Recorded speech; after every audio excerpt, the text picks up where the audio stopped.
Hi, Sean from Mel's YouTube book site, YouTube channel. Okay, today we're going to be talking about the VAT control account. All right, so let's get started. Okay, so just follow my mouse. My mouse always follows my train of thought. What is a general ledger? A general ledger is where all financial transactions of a business records are kept that affect a related group of item entries entered throughout the months and year. For example, inventory stock, purchases, sales, suppliers, also known as accounts payable, customers, also known as accounts receivable, cash book, petty cash, assets, such as computer and cash book register, etc. VAT or GST in journals. All right, VAT control account. Number one. A VAT is a percentage of the amount of goods you bought from your suppliers. For example, 15% of $35 equals $5.25. So the total bill from a supplier would be $35 plus $5.25, which is $40.25. The same would apply to your customers as well when making their invoices. So basically, the supplier charges you an amount and then he adds on the VAT. And that's how you get the bill, your invoice from your supplier. And you do the same to your customers. You charge them a amount, you add on the VAT because you need to get the VAT from them and they need to get the VAT from you.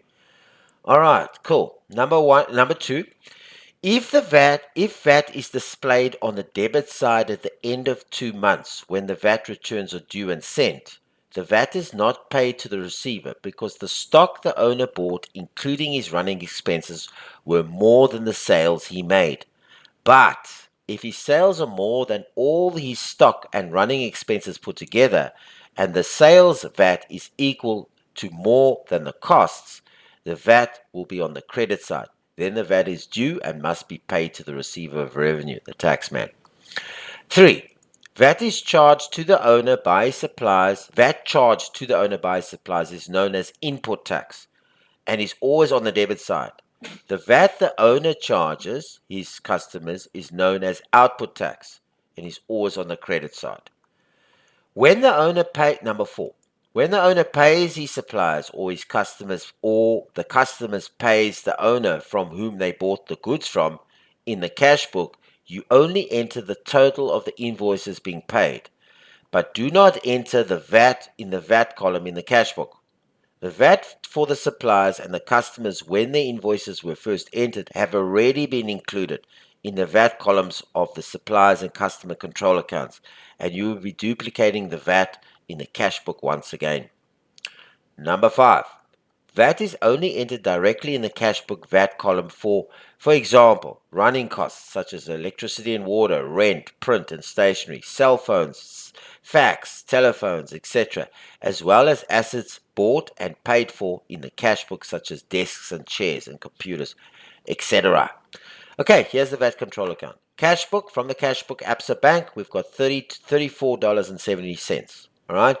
The purchases from the suppliers on the debit side, $337.50. Sales sold to customers on the credit side, $386.25. The total on the debit side comes to $372.47, and the credit side is $386.25 in dollars.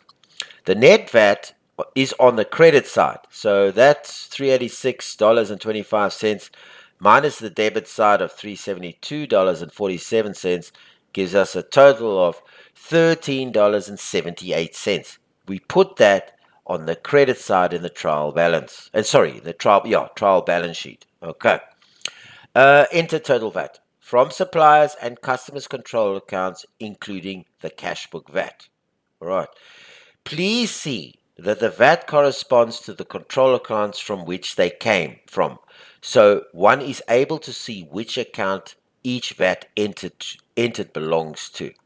So basically, you need to account for your VAT. VAT is very important, and I'll say this to you that our suppliers, we are customers of our suppliers. So supplier enters in the VAT because they've got to pay the VAT. So they enter the VAT into the invoice and they invoice us out.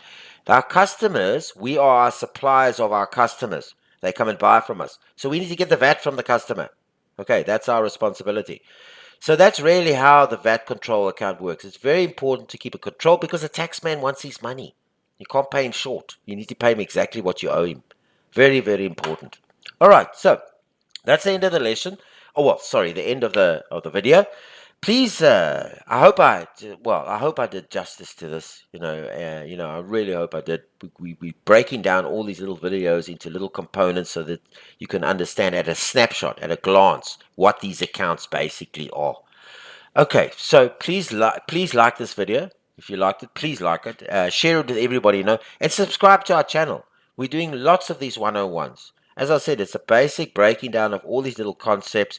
If you want more in-depth working out of how these accounts all fit and where they go and how they all are connected, how these little amounts are connected in various in the various account entries, then watch our beginners course. We've got that on our YouTube channel, and that goes into in depth of how they all are interrelated. All right, so please subscribe. We've got everything on this channel with regards to bookkeeping. And if you have any questions, please ask them. If you don't understand something, ask them. I'll do my best that I can to explain it to you. Please leave comments, ways we can improve this, explanations, and the best ways we can say it to you and so that we can help you understand it. So please leave comments and suggestions. And as I said, subscribe and like the videos and share it. All right, so till our next 101 video, this is Sean from Mel's YouTube Book Site YouTube channel. Good day on you.